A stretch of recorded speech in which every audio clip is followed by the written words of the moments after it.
Assalamualaikum warahmatullahi wabarakatuh. Para wargi dulur-dulur simkuring anu salawasna toleh mikarius tur mikasono kana carios-carios Sunda pidangan andang Argayuda Channel nuju di mana we ayana boh anu caketna boh anu tebihna pon kitu deui anu nuju ngumbara di mancanagara wilujeng patepang deui sareng simkuring dina raraga ngadangukeun carios-carios Sunda. Kalayan dina waktos ieu urang mitembeyannya dina carios enggal anu judulna Galura Asmara. Ieu carios mangrupikeun seri Wisnu Kamandaka. Nyaeta seri katilu nya mangrupikeun kalajengan tina carios anu judulna Hariring Silung di Nagri Maung. Pamugi we ieu carios anu didugikeun ku pribados leres-leres tiasa ngajantenkeun hiburan ka para wargi. Kalayan bilih aya anu kasabit nami kasebat tempat panglinggihan mugia ulah janten ewuh kalbu ulah janten keterawasan manahnya. Eta mah pangitan mung kalersan jenengan salira sami sareng nami anu aya dina carios. Taya maksad simkuring seja nyebat jenengan salira. Ieu carios anu judulna Galura Asmara mangrupakeun carita silat nanging silat romantisnya benten sareng anu kapengker anu sari kadua sareng sakeri kahiji mangrupikeun carita silat anu ngandung misteri. Tanu ieu mah Wisnu Kamandaka na ngalalana di pakotaan. Margi anjeunna parantos kaluar ti leuweung geledegan. Mangga para wargi ieu carios anu munggaran urang kawitanan. Wilujeng ngadangukeun pun awiktu astuna masidam. Mugia salira salawasna aya dina kamuliaan.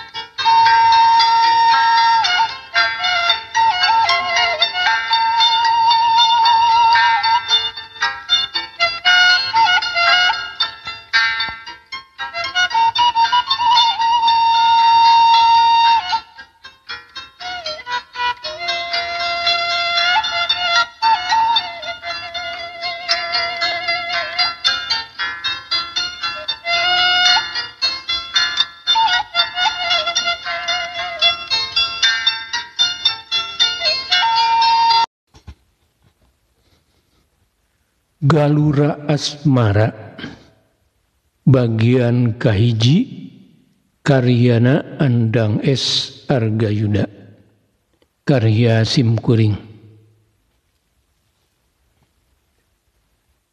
Sabada prakaraman anu rek mergasa urang Sunda anu mukim di Duduk Pendam pada taluk Wisnu Kamandaka mutuskeun rek mulang ka tanah Sunda ka lemah China.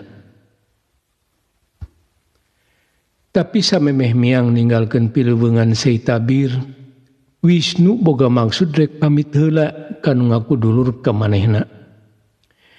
Nyaeta ka kulawargana Samadiasin di Rantau Panjang. Kos oge Kang Iwa Abdi rek karanto panjang, rek pamit kakang Samadyasin. Da kapan urang teh cenah datang katingali tarang, unur oge sing katingali punduk. Jadi deuk sanduk-sanduk ka keluarga Kang Samadyasin, anu salila ieu ngaku dulur ka urang. Wisnu kamandaka nyaritakeun pamaksudanana ka Kang Iwa jeung ka si Kosim. Sabab manehna teu enakeun hatena lamun jol mulang teu bebeja heula ka keluarga Samadyasin. Meureun bakal nyerieun hatena. Rek iraha karanto panjangna.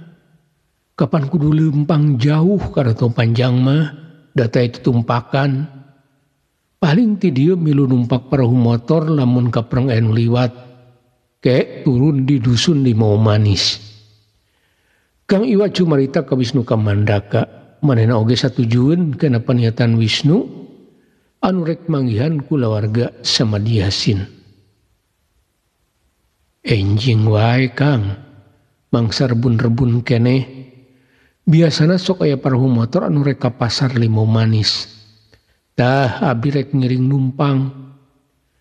Wisnu Kamandaka mutuskeun poe isuk mah rek karanto panjang. Sejang ada tangan kulawargana Kang Samadyasin. Nya atuh jung wae sorangan, akang mah teu bisa nganteur, kabeneran keur loba pagawean anu teu bisa ditinggalkeun. Kang Iwa ngajurungkeun Wisnu, ngan manehna papalaku sabab teu bisa nganteur. Mohon Kang, tong ting dianteur barina oge. Da abdi mah can puguh sabaraha poe di dituna, rek jalan heula mapayan ranto panjang. Sabab can karuhan iraha bakal karanto panjang deui. Asa ku pamohalan. Wisnu Kamandaka singkang Iwa keur salse oge moal hayangeun dianteur. Sabab Wisnu mah sok resepen lumantung sorangan, bari neruskeun neangan pangalaman. Kitu ceuk pikirna. Poe isukna rebun-rebun keneh Wisnu Kamandaka geus miang ninggalkeun Lubuk Pendam. Kabeneran aya perahu motor anu rek ka pasar Limau Manis. Wisnu milu numpang nepi ka lemur Limau Manis.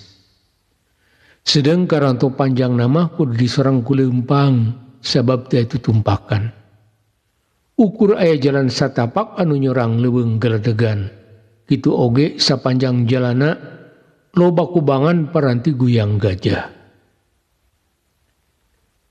Teu kacatur di jalana. Canggeus nyorang leuweung geledegan, srog Wisnu anjog karanto panjang. Kota leutik, tapi keur Wisnu mah pinuh ku amparan paninengan. Ret Wisnu ngararet ka sasak gantung anu ka dusun tuo. Masih waweg tur endah katempona. Ngebrehkeun di hiji lalakon. Waktu manehna nyorang sasak bari ngayun ngambingkeun katresna duaan. Ret deui Wisnu ngararet ka warung kopi anu ngajajar sapanjang pasar. Hatena ngadadak kolear simbar. Wisnu ngadadak rusras kana kajadian anu geus kalalar.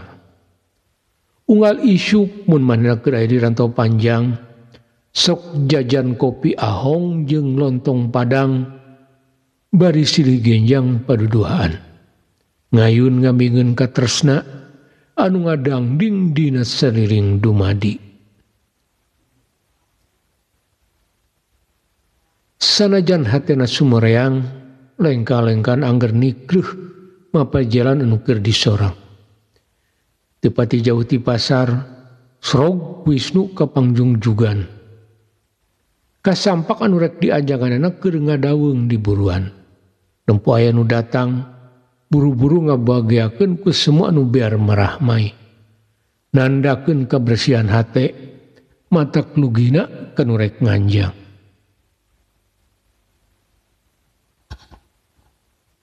Hei bujang jago, jeung saha ka dieu? Kang Samadyasin giak ngabagiakeun Wisnu ka Mandaka. Bari ngajak sesalaman. Budi parangina atra siga anu ngemu ka bunga. Sabab geus lawas Samadyasin teh teu tepung jeung Wisnu ka Mandaka. Ngan nya kitu urang Ranto Panjang mah kebiasaanana sok ngalani ngaran batur. Disaluyukeun jeung kaayanana. Aya anu matana teleng ngaranna Ali, dilalani jadi Ali teleng.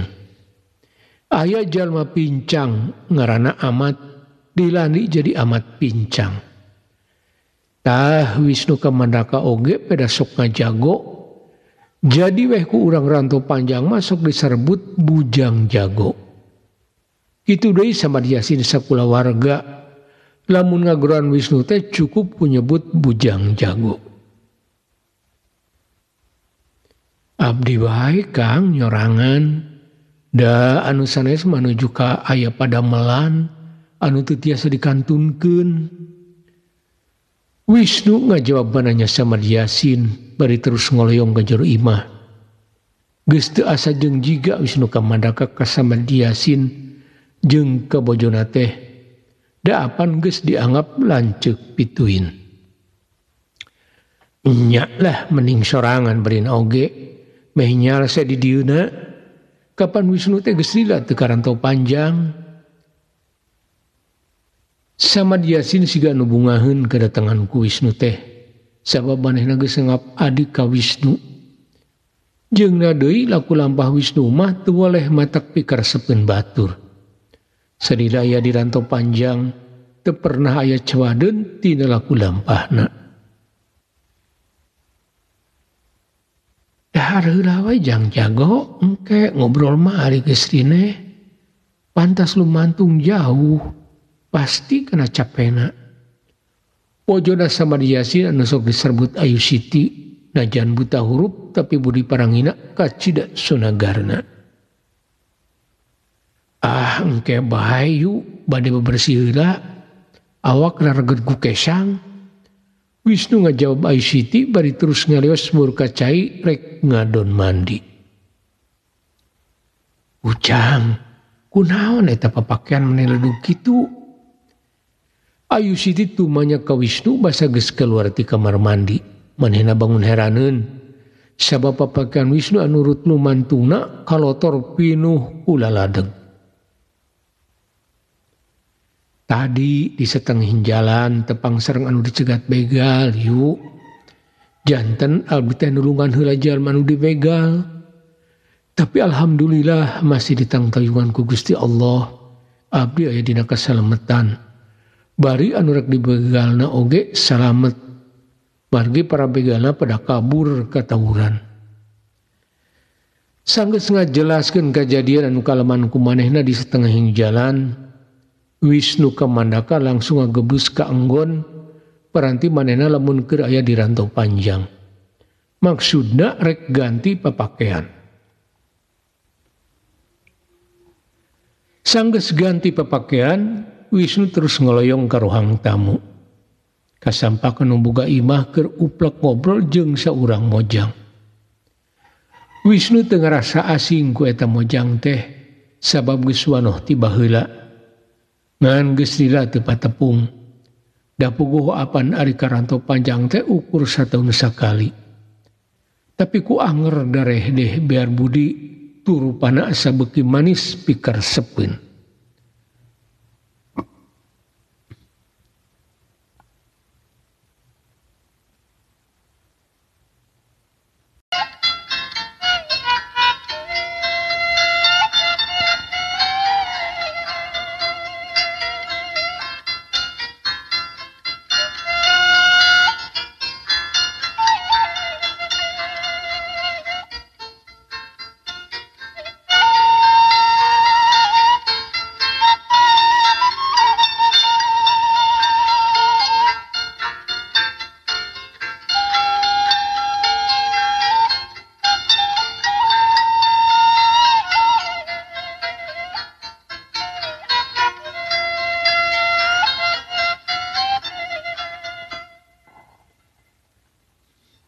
ke punten ngasuheula sakedah parawargi.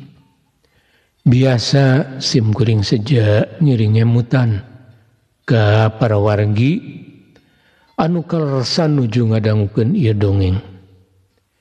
Bilih YouTube nanti acan di-subscribe, punten di-subscribe heulanya.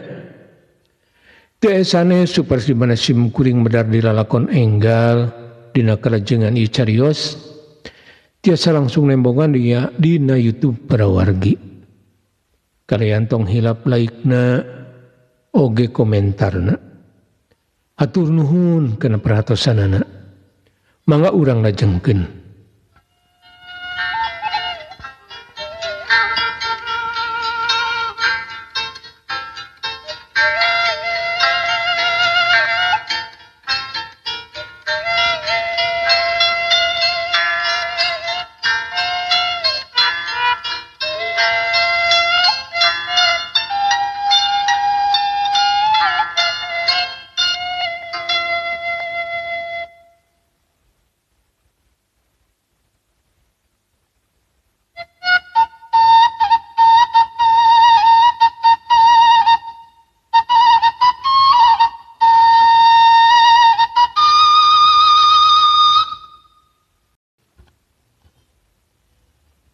Kang Wisnu damang barang ningalin aya Wisnu kamandaka eta wanuja teh langsung ngojengkang ngajak kesalaman.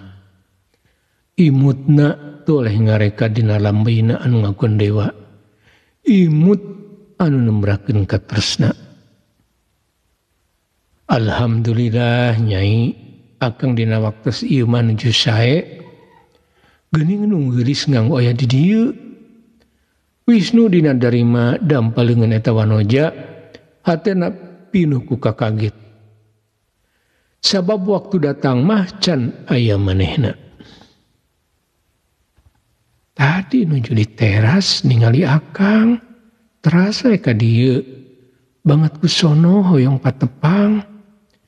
Eta wanoja cumarita beri neuteub pinuh kageget ka Wisnu kamandaka. Siga-siga anu geus aya hubungan katresna ti baheula. Ieu wanoja teh anu geus kungsi dicaritakeun mangsa ka tukang nyaeta anu boga ngaran Siti Jawariah. Anu basa tepung jeung Wisnu kamandakana di pahumaan Lubuk Pendam. Wanoja anu kapengpeongan ku Wisnu kamandaka. Akang oge sami sono. Tapi lapar, punten di kantuna daheulanya. Tasun mampai jauh Wisnu teh, bari mapai-mapai leuweung geledegan. Jadi teu aya anu ngajual kadaharan. Jadi Wisnu kamandaka teh sasat kalaparan. Ieu rencangna Kang, tadi abdi masak sop ayam, kaleresan akang sumping, palai katuang ku akang. Ku anger Siti Jawariah mah unggal tepung jeung Wisnu kamandaka pasti ngirim daharin. Geus heubeul Wisnu kamandaka wawanuhan jeung Siti Jawariah teh unggal keur aya di rantau panjang oge Siti Jawariah teu boleh nembrakeun ka nyaahna ka Wisnu kamandaka. Rek meh unggal poe ngirim daharin. Sakapeung sok ngahaja ngajak ngobrol bari gegelehean kana lahunan Wisnu. Mere budi anu mata koler simar kalalakian. Ngan ku Wisnu teu pati dipirosea. Dain teu bogoheun Wisnu teh. Dain kurang geulis deui. Tapi langit sabudeureun hata Wisnu masih reueuk kalimpudan aling-aling. Ujang jago kumaha caritana tadi teh majar dipegat begal.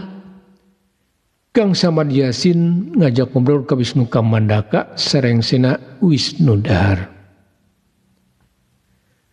Salaresna mah anu dicegat begal teh sanes abdi tapi batur Kang. Nanging kaleresan abdi nuju ngalangkung ka palidinya. Janten abdi galungan sareng begal teh nulungan batur. Wisnu kamandaka ngadongengkeun sagala kajadian anu kaalaman ku dirina sewaktu manehna keur nyorang leuweung galadegan. Euleuh jadi kitu kanyataanana. Kumaha atuh nu ditulunganana? Kang Samadyasin kacida kageteunana. Nya satetasna para begal kabur, anu ditulungan teh keukeuh ngajak ka bumina, tapi abdi nolak. Margi kan abdi mah tujuanna oge bade ka akang, karanto panjang. Wisnu ngajawab sagala pananyana Samadyasin, teu aya anu disumput salindungkeun. Ari bujang jago, nyaan anjeun mah kabisa teh salawasan dipake tetulung. Syukur ari salamet mah Kang Samad kumecrek daya eureuna. Kang, acu kotorna dicana ku abdi nya, urang seuseuh. Enjing pamitos garing disangakeun deui ka dieu. Teras akang diantos ku abdi di rorompok. Sanggeus nyarita kitu Siti Jawariah amitan mulang. Bujang jago, ari geus kitu rek kumaha? Tibareto manehna neudeun harepan ka bujang. Bapana oge apaleun, malah sok ngomong ka Ayu. Cenah hayang boga minantu ka urang Sunda. Ayu Siti cumarita daria ka Wisnu Kamandaka. Manehna karunyaeun ka Siti Jawariah anu geus heubeul neudeun harepan ka Wisnu Kamandaka. Abdi oge ageng ka karunya ka manehna teh Ayu, tapi kan abdi mah nuju ngalalana. Bade kumaha jantena pami katalian di ieu tempat. Sedeng lalakon diri teu acan boguh ka mana jungkiringna. Wisnu Kamandaka nembal caritaan Ayu Siti dibarung ku rasa hatena nu ngageuri. Sabab manehna oge karunyaeun ka Siti Jawariah teh anu siga kapengpeongan ku manehna. Lain pedah geus boga anak datuk bual mah Kang Samadyasin mairan bari caritaanna neumbrag kana maras Wisnu Kamandaka. Ahar, nah saur saha Kang? Wisnu Kamandaka kacida kageteunana. Geuning sakitu jauhna bari teu aya patali marga, maka aya beja nu nepi ka Kang Samadyasin. Mangkukna aya urang leuweung paamprok jeung akang di warung kopi nyaritakeun kejadian bujang jago jeung datuk bual. Cenah bujang teh diracun dina bubur jagong ku datuk bual ngaliwatan anakna. Samadyasin panjang lembar nepikeun pamanggihanana waktu manehna keur ngopi di pasar Ranto Panjang. Kabeneran tepung jeung urang uluan. Leres kitu pisan Kang, Wisnu nganyakeun kana sagala caritaan Samadyasin. Sabab sakabeh nu diomongkeun ku Samadyasin teu nyalahan. Bener oge nya Siti Jubaedah anak datuk bual teh hayang menjadi pamajikan Wisnu. Samadyasin sul tepus caritaanana ku pananya ka Wisnu Kamandaka. Panonna neuteub ka Wisnu Kamandaka. Ah kapan okang oge uninga. Abdi bakal teras mapami-mapai lalakon dugi ka tepung sareng garis anu ditakdirkeun. Moal waka kapegat ku wanoja, Wisnu Kamandaka ngayakinkeun Samadyasin yen manehna moal waka mikiran jodoh. Sabab rek nuruskeun heula ngalalana. Nya akang oge ngarti kana tekad anjeun. Tapi kade sing urang boga tekad kitu oge ulah nyieun ucap-ucap jeung lambah anu ngajeru mijaeutan hate deungeun. Urang mah lalaki ieu bageakeun wae nu mikaheman mah sahade-hadena. Itung-itung hiburanana dina sajeroning ngalalana. Da ari jodohna apan geus aya anu ngatur ti dituna teu kudu hariwang. Samadyasin mapagaan Wisnu Kamandaka sabab sing nyarek terus ngalalana oge ari kahirupan mah kudu disorang secara daria. Mohon Kang, insyaallah segala pepiring akang diestukeun pisan. Wisnu kamandaka ngahaminan kana kecap-kecapna Samadyasin. Nya kudu kitu bujang jago. Parina oge lalaki ieu, keun teh teuing loba anu mikahayang mah. Sing rek boga pamajikan opat oge, ari kaduga mah teu nanon ieu, halal ceuk agama oge.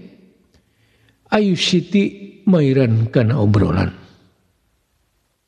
Punten Kang oge ayu, permios di kantun heula. Bade ka Siti Jawariyah, bilih keseleun ngantosan awatos. Saterusna Wisnu kamandaka pamit ka Samadyasin oge ka Ayu Siti. Manehna rek nepungan Siti Jawariyah. Sorog Wisnu kaburuan imahna, raresik ku alus piara. Kekembangan daligar di sakuliah pakarangan, kacida endahna. Seungitna dumalinding ka sakuliah pakarangan, lir anu ngaharewaskeun tresnaning asih kanu anyar datang. Sanubari Wisnu kamandaka ngadadak ringkih ku kebeung berat ati. Kang, geuning kalah ngajanteng di buruan, mangga kalebet. Panggrona Siti Jawariyah ngarenjakeun panglamunan Wisnu. Manehna ngabagiakeun ku imut kareueut di barungku paneuteub anu nancep seukeut. Tetep Siti Jawariyah ku molebat dirjam paring leupas tina gondewana. Nembus parat niruk jajantung Wisnu kamandaka. Sanggeus aya di jero, Siti Jawariyah galecok segala dicaritakeun di barungku imut anu ngareka dina lambeina anu ngagondewa. Rarasaan Wisnu ngadadak awor dina gumuruhna galura anu motah sajeroen dadana. Hatena ngadak kumalayang jauh lumantung. Getar-getar birahi ngadon sumalindung dina ketegna jajantung. Kang, di sono akang maka abdi teh nya. Teu paneuteub Siti Jawariyah nembus hideung panon Wisnu. Siga anu keur neuleuman euseuning hate Wisnu kamandaka. Jajaka anu dipika gandrung ku dirina. Ih, ari nu geulis. Kasono nu nyangkarug dina hate akang mah moal desa ditingali ku soca salira. Tapi galura katresna ka salira ginggeng ngeundeurkeun jajantung. Mun kongang mah unggal paamprok hoyo ngagalentoran mudalkeun kasono. Wisnu cumarita siga anu nya duka ngabeberah duka emang saenyana kitu. Ari akang cariosan teh manisok mata kalang layung. Di kampung oge abdi ngantos-ngantos kana katresna akang. Hoyo ngaroskeun deui pangrum-rum salira anu mata kumoleab rasaning ati. Siti Jawariyah cumarita bari ngarangkul ka Wisnu kamandaka. Leungit karagap siga anu pasrah sumrah. Akang mah ngerumaoskeun diri, hirup ukur nutur-nutur indung suku, teu puguh anu dituju. Bilih nyang sarakeun salira, Wisnu kamandaka ngusapan rambut Siti Jawariyah anu keur nangkeup pageuh ka manehna, namplokeun kaheman. Ti barang tepang oge abdi parantos uninga, yen akang teh jalmi anu nuju ngalalana. Tapi sajeroning ati bet mika tresna diri akang totomplokan. Siti Jawariyah kedalisan nembrakeun ke asihna nu nyata wening bersihna. Sabudeureun hate akang oge teu oleh ngampur ku rasa katresna ka salira. Tapi lalakon hirup anu disorang ku diri akang masih panjang. Hapunten Nyai, akang ukur bisa ngarungrum ku rasa katresna anu teu sabaraha. Wisnu kamandaka humarewas ditompokeun kana cepil nu geulis. Waruga nu campernik jangkung leutik teh antukna nyang saya dina rangkulan Wisnu kamandaka. Kang, Siti Jawariyah ngarangkul beki page beri rambisak. Laju dua anak kalebuh dina sagara katresna anu ngadadak motah.